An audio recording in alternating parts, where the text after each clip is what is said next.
It's much more than the palms and the sunny. What's up, Miamians? It's your neighborhood I, Jolie, and this is How to Make It in Miami. Today, I have the honor to introduce Miss Claudine Hibbert. So I am a real estate professional global influencer. And there is a difference between a realtor and a broker. So a broker manages offices. They own the brokerage, right? So they have the capability of having licensed realtors in their brokerage to conduct business. I am a real estate agent that grew an organization in EXP.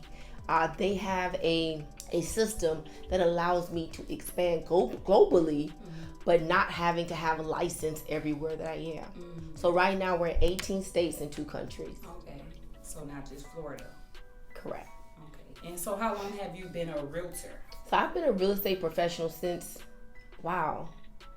2001 or 2020. I've been a realtor for 21 years.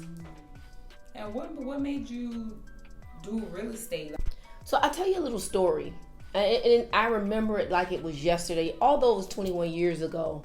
I remember, having my son at 14 years old, people telling me I wouldn't amount to anything, that I'd probably have 4 or 5 kids by the time I was maybe in the 11th grade. And in fact, I probably wouldn't even have graduated. Not only did I graduate at the top of my class as the vice president, and in many organizations, I also went on to the University of Florida. Go Gators. Go Gators. And literally graduated again at the top of my class. I left my son home with my mom and family. They helped me in that department with them. And I remember that was a risk for me, and I want you guys to say this: the greater the risk, the greater the return. The greater the risk, the greater the return. See, I didn't let my friends influence me and tell me. I mean, they were saying it, but I wasn't listening.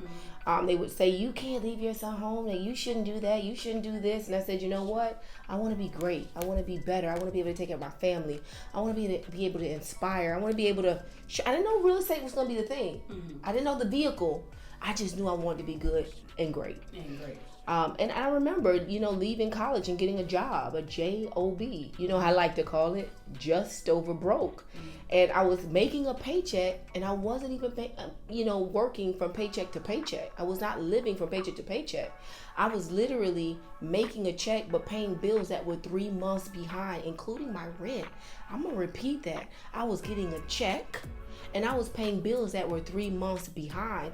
I needed something different, and I was exposed. And I want y'all to say this: the 5 people you hang around is very instrumental, because my 7th grade teacher, she pulled me in at I believe in the 8th grade. She took me in, and we just maintained a friendship over time. She bought the first Wingstop to South Florida, but speeding it up just a little bit, I remember her buying a house right here in Miramar. And I remember the agent making about $40,000. I knew arithmetic. I knew I was good at math, but something just was not adding up. I said, man, it took me 365 days just to make what this agent made in literally 60 days. I literally 2 days later called my job. I was just talking about this earlier. I didn't have job etiquette, I like to call it. I just called them up and said, hey, I'm not coming back. I didn't leave a 2-week notice or anything. And so I don't encourage anybody to do that. However, I took a risk, and that was another risk. I was a single mom at this point, right? Remember, I had a son at 14, he's probably 6. I'm 21 somewhere. And I said, you know what? I'm going to sign up for real estate school. So I want you to understand, I remember when Tony Robbins' son actually, it wasn't him, it was someone else, but they were doing a disc assessment. And I was over here in this corner because I was the person that made a decision, thought about the aim, and then decided, okay, then what I'm going to do. And that's not usually how it should go. Your aim, you want to plan, aim, and then fire, right? I didn't do that. And so luckily, I had no job at this point, and it's going to take me a week to do the course. Thank you, God, right? And so I took the course. I failed the state exam about 2 times. You know how it is in Miami. I was 21 partying still, but you know what? I said, let me go to Texas, where my good friend, built some businesses there too. And I just buckled down. And I came back, slam dunked the test, and I became a realtor, and I'm here before you today. So you said a friend. Would you say it's more of who you know in this type of environment? I don't really like that statement. It's not what you know, it's who you know. Yeah. I'll give you an example. If my good friend was a principal, I know the principal, but I don't have my teaching degree. So it's not always who you know, it's always to what you know. So it's a combination of two things. I believe. So do you think that the real estate market is oversaturated? I don't believe anything is oversaturated. I think that if you decide you want to be a dentist, there's some, you can go on your insurance and just look at all the providers there. I believe what's for you is what's for you. Not all doctors are good doctors. Not all teachers are great teachers. Not all hairstylists are great hairstylists. You know what I'm saying? And not all realtors are good realtors. But there are a good few, 3% of us, and that's a fact, that's a stat, that's doing well. Out of all the realtors, 97% of them fail in the first 0 to 3 years. You might say, well, why, Claudine? Because they don't learn the skill set. They learn to post on social media. They learn to go develop the content, but they don't learn the skill set of actually transacting in the deal. They don't know how to move a buyer from stagnant to in the mode to closing. They don't know how to be creative in the sales process when you're working with a seller. Staging is important. How to even get the phone call. Let's talk about that. That's all a skill that I've learned over time. How to literally pick up a phone and cold call someone and say, hey, listen, I have some buyers that's looking to buy in your area. Do you or anyone you know in the neighborhood, are you guys looking to sell? That's a skill that I learned over time. So are you a full-time realtor? Yes, I am a full-time real estate professional. Okay. I wake up, eat, sleep, and drink real estate. And it's interesting because when I became a realtor, I also at the same token became an investor. Okay. Very early on, I knew that I did not want to do sales for the rest of my life. And so I said, well, what tool can I use? What tool can I use, Claudine, to put me in a position to create passive revenue, passive income? And I said, I'm not going to take my commissions and buy the big body Benz. Back then it was the Benz. Now it's the Rolls Royce. Back in my day it was everybody want to ride a Benz. And I said I wasn't going to do that first. What I was going to do is take the money I was making in sales, which would be $20,000, $30,000 a sale, sometimes $50,000 a sale, depending on the sale amount, the volume of the sale, the price. And I was going to put that back into a generating income asset, like a duplex, a 4-unit. And I just said, you know what? I like this. If I could do these once a year, just once a year. So at 21, I was coming up with goals, coming up with a plan. I had written down what I was going to do and what amount of time I would be set. Now, I'll tell you the truth. Some of those years, I bought more than 2 and 3 properties. Right? And so now it's put me in a position where I don't have to work. I want to work. And I love it. So do you mainly focus on buying or selling? So I focus on selling. Why? Because that's the inventory, right? So, I got this hair.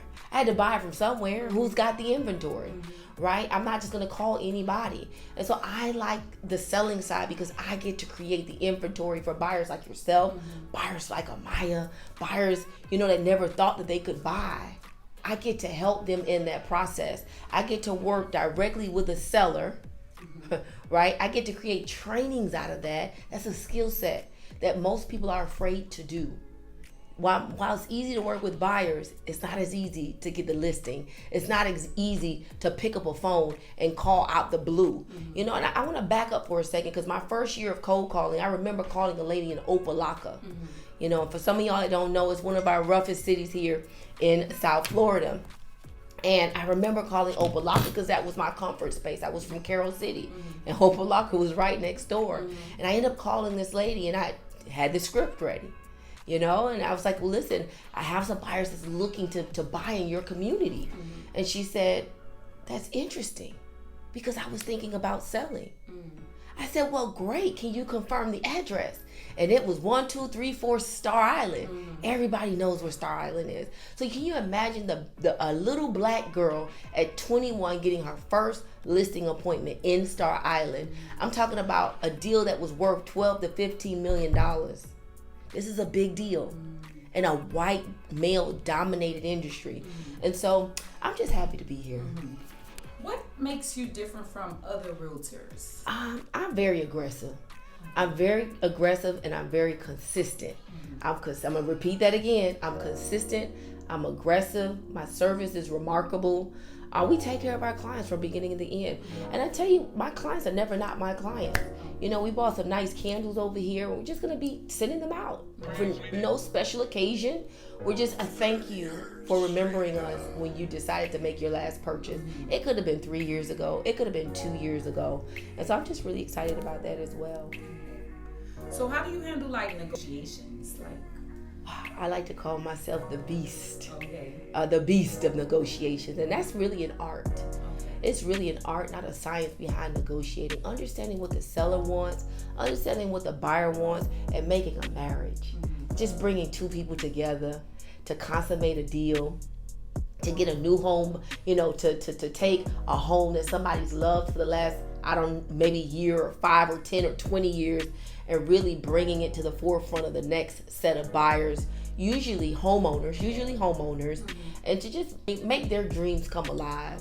And so that does come with negotiations, because as you might know or may not know, you know, you get into a deal. That's the first set of negotiations. Let's talk about the price, the escrow deposit, who we're using for title, how are we going to clear title if there are any issues, the lien issues, et cetera, et cetera. And then, you know, we got to go to that thing, what's called an inspection report. And not all inspection reports come back all nice and fluffy and cute. And then getting through that hurdle, you know, understanding, you know, does this roof have another 5, 10, or 15, 20 years of longevity left? Let's look at the electrical. Let's look at the plumbing. Let's look at the foundation of the house. And then getting through that piece. That's an art of negotiation as well.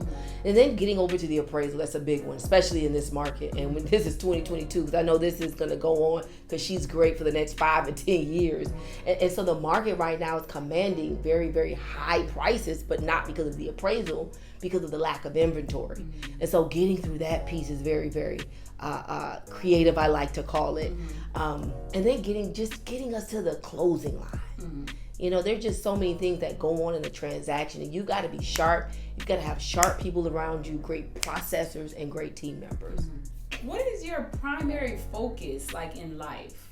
You know, my primary focus is to build a legacy for my family. Okay. It's to build a legacy for my family. It's to, you know, create. When I came into the real estate market, you know, I remember reading Rich Dad, Poor Dad back in college. And I remember how his rich dad invested in real estate and created passive income. And I've kind of sort of duplicated that to some extent. And that book was the entry, but you got to do more studying. I ran into a lot of things along the way. But my goal is to create legacy for my family so that when I am not here, they can still have the life that we live today. And you know what? Maybe they don't want to be property owners. Maybe my great grandkids don't want to deal with real estate. But you know what? They'd have a start. See, I didn't have a start. You know, my mom and dad could not afford for me to have a house when I graduated. They could not afford to buy me a car when I left high school, college. And so, although they loved me dearly, they just could not afford those things for me. And although those things also are surface level things, I want to be able to put my family in a position where if they have a business idea, they could take a property, sell it, and be able to get the cash out of it. Or if that's not the case, they don't have mortgages against the properties, and they're collecting rent and collecting and showing their family how we created generational wealth. So you say you went to college, but you went to real estate school. Do you think college was necessary? I do, and let me tell you why. I came from a predominantly black school. I did not know anything other than my race, my culture. There were 2 schools that I applied to. One school gave me a full scholarship, and that was the University of Florida. Not only, school is not just about books. It's about the experiences and the relationships you build along the way. Yes, I was studious. Yes, I made good grades, but it wasn't not just about the books. It was about getting a degree. You know, when I graduated from college, I don't even think the people asked me for, like, everywhere I applied, they were like, you were hired. And it was the name of the school, to be honest. The relationships that I've built with my professors, I still talk to my professors 20 odd years later.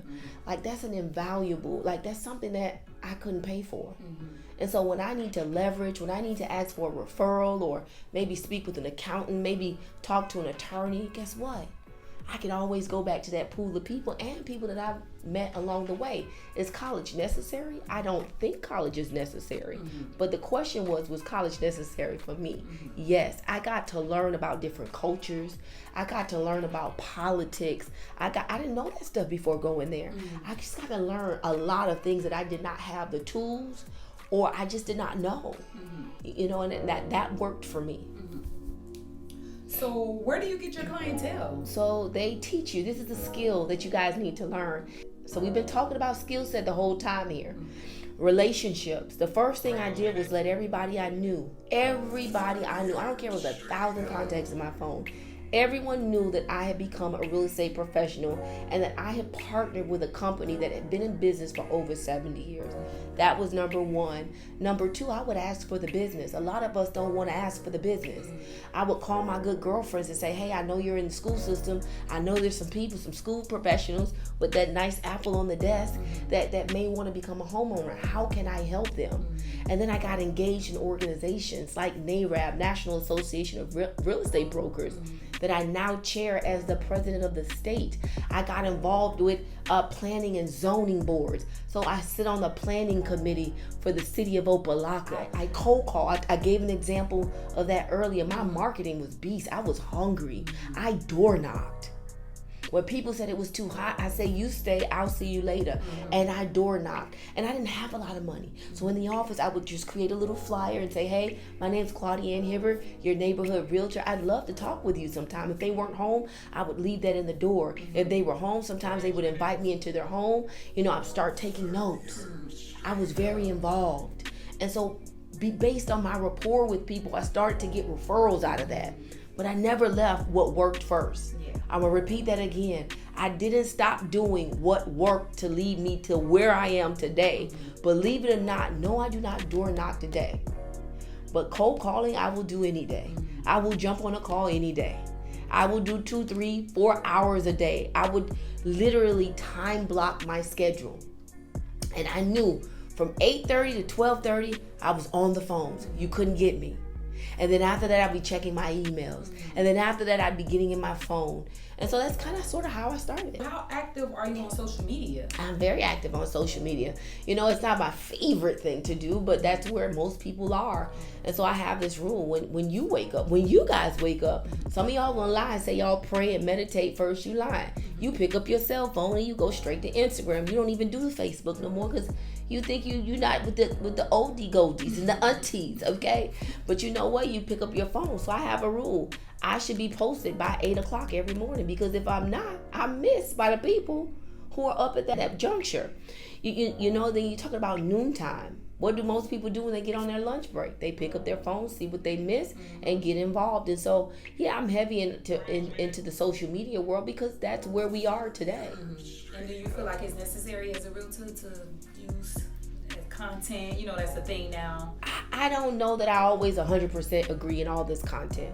Okay. So my assistant is here, Maya's here, and I don't like creating. I'm not making up no content.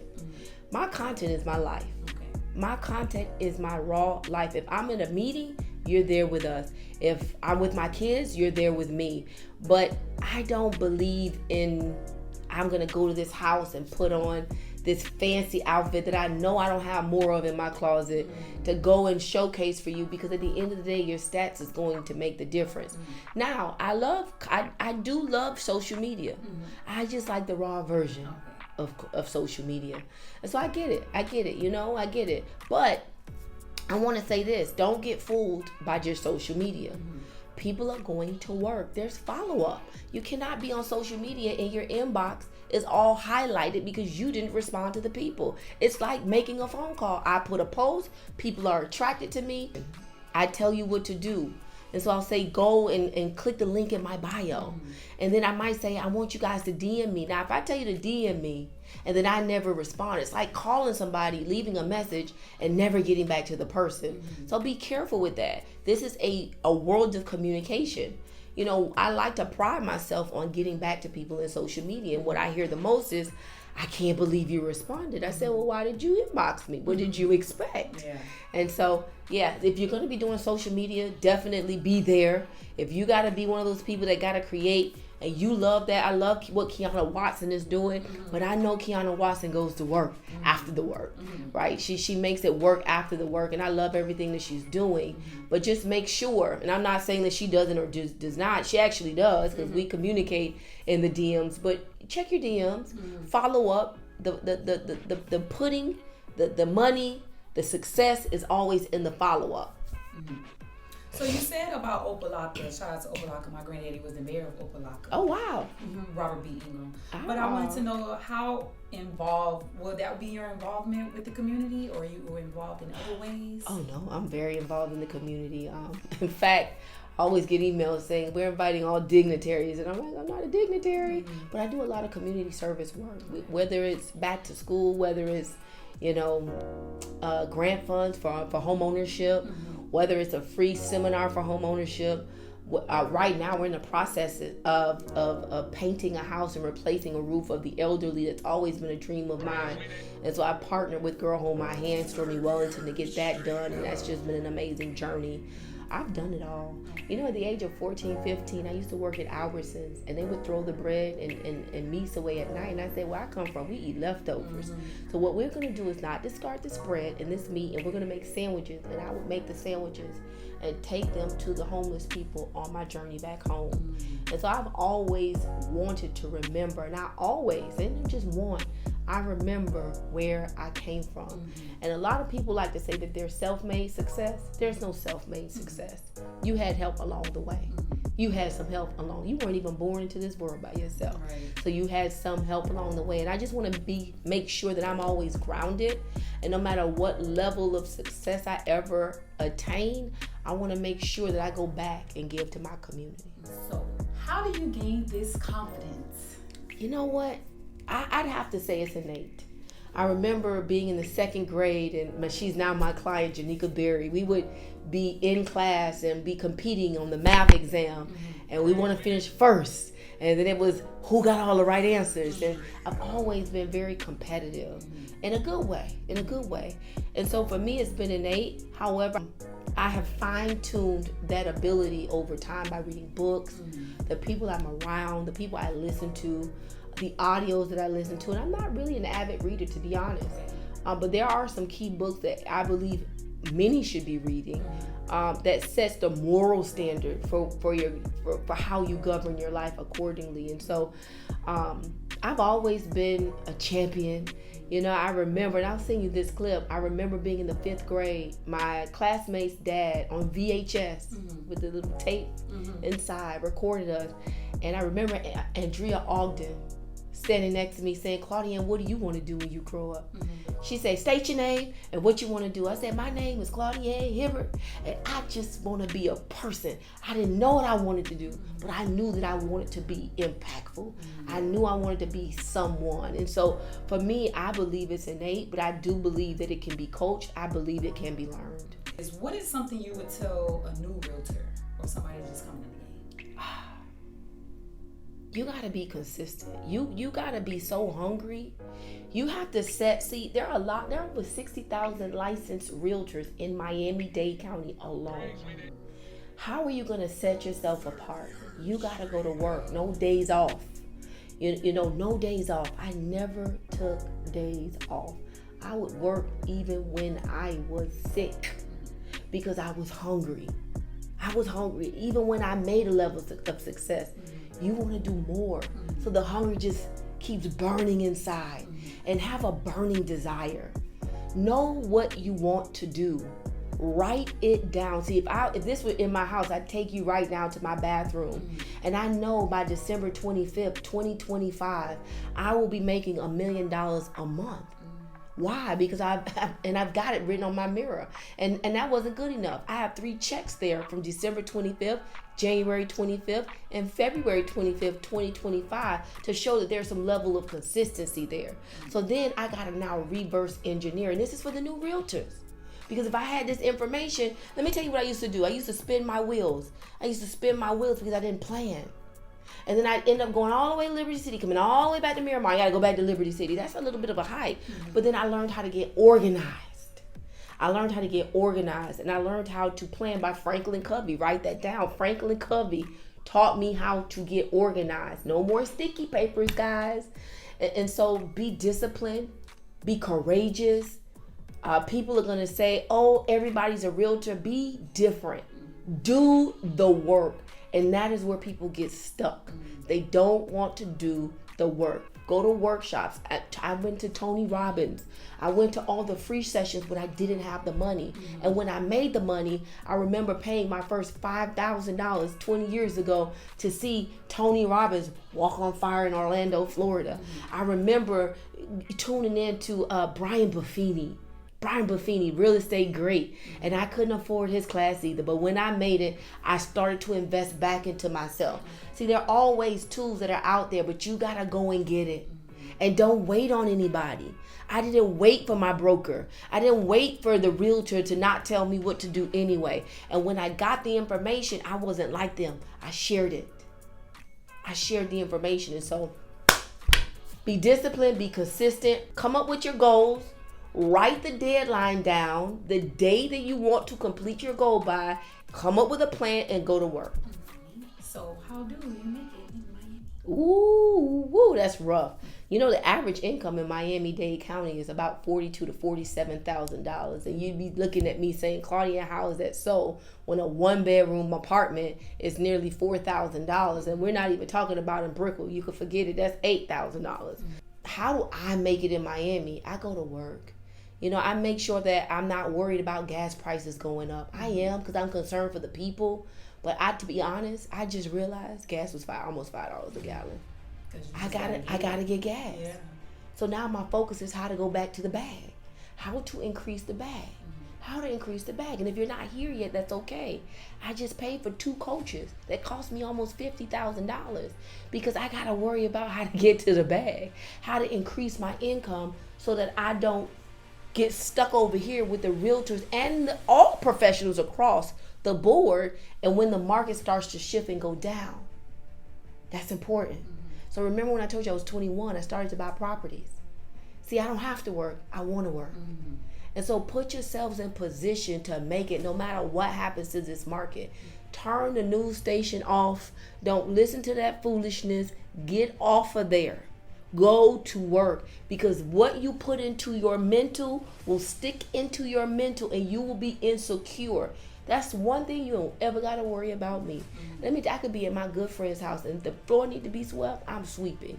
I'm not, I'm Claudine, because I'm very confident in who I am. I know when to be the student and I know when to be the teacher. And you got to decide when that time is right. Right now, you're the anchor. I'm sure you're learning a lot. Yeah. And so now you're the student right now and I'm teaching. And sometimes, a lot of times, I'm in student mode. You know, I remember just going to speak on a huge stage in Detroit. I remember, I could have gone during my segment and just left. But I didn't do that. I stayed for the entire conference and I spoke, but I was also a student. And it was in that moment I found my next coach. So how do I make it in Miami? You know what? I make it. You know what? Strategize, make it happen. Right now, if you're just starting, because maybe, I'm 42. So if I'm talking to the 20-year-old, the 21-year-old, the 18-year-old that's just starting, I would tell my friends this. I'd be like, why don't you just go back and live with your mom for a few years? Gather yourself together. And then so that you can come out strong. And they didn't listen originally, but they all listened at some point. And now they're doing so well. They own their own businesses. You got to take a few steps back so that you can sprint forward. Cut out unnecessary expenses. If you cannot own a Rolls Royce, a Range Rover, a Benz, a Toyota, I don't care what it is. If you don't have 3 times what that car costs, then don't buy it yet. Do not buy it yet. Back in the day, they used to say, well, you need 3 to 6 months of reserves. Not anymore. You need about a year's worth of reserves. You saw what COVID just recently did. It put a lot of people out of business. Some people did well, but a lot of people went out of business. When you master one income too, then you can start to diversify in other markets. You master one first and then start to go into different markets. And so, you know, I've just always been a good stewardess of my money. You know, I'm not into the high fashion, even though I have some high fashion things. But that's not that should not be your number one focus. Your focus should be securing the bag, securing the properties. And I'm going to say this one more thing. I did not buy the house that I lived in until I had 3 or 4 investment properties. And then what happened was 2 of the properties took care of my expenses on where I lived. And now, you know, my house is worth over $1 million and change, and I have no mortgage. Like, that's big for me, coming from where I came from. My mom lived in her house.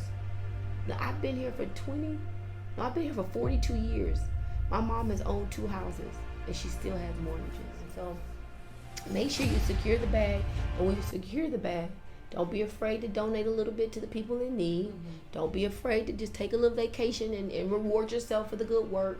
But you need to also take a bulk of that money and reinvest it. Trust me, it's going to be worth it. So where can people find you? Oh, you can find me at Claudine Hibbert on all social media. And it's my first and last name. Okay.